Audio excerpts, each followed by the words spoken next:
Anti narcotic action council of ഇന്ത്യയുടെ നേതൃത്വത്തിൽ മയക്കുമരുന്ന് വിരുദ്ധ ദിനാചരണം സംഘടിപ്പിച്ചു. തിരുവനന്തപുരം കനകക്കുന്നിൽ വെച്ച് നടന്ന ദിനാചരണം മന്ത്രി കടന്നപ്പള്ളി രാമചന്ദ്രൻ ഉദ്ഘാടനം ചെയ്തു. വിവിധ മേഖലകളിൽ മയക്കുമരുന്ന് വിരുദ്ധ പ്രവർത്തനങ്ങൾക്ക് നേതൃത്വം നൽകിയവർക്ക് അനാസിയുടെ പുരസ്കാരങ്ങളും മന്ത്രി സമ്മാനിച്ചു.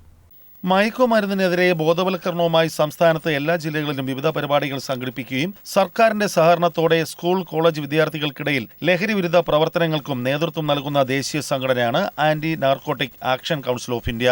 ലോക മയക്കുമരുന്ന് വിരുദ്ധ ദിനത്തിൽ വിവിധ പരിപാടികളാണ് അനാസി സംഘടിപ്പിച്ചത്. തിരുവനന്തപുരം കനകക്കുന്ന് കൊട്ടാരത്തിൽ വെച്ച് നടന്ന ദിനാചരണവും പുരസ്കാര വിതരണവും മന്ത്രി കടന്നപ്പള്ളി രാമചന്ദ്രൻ ഉദ്ഘാടനം ചെയ്തു.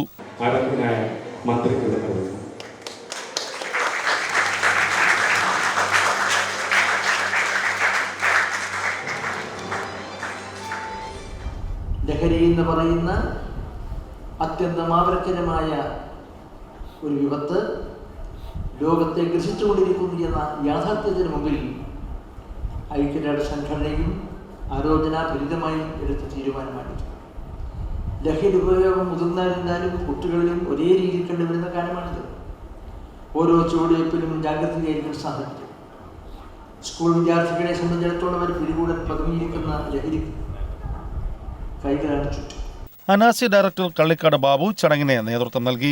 ചലച്ചിത്ര academy chairman Premkumar മുഖ്യാതിഥിയായിരുന്നു.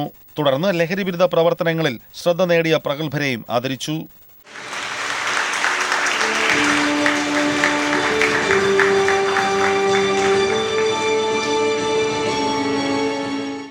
Doctor Shaji Prabhakaran അധ്യക്ഷത വഹിച്ചു.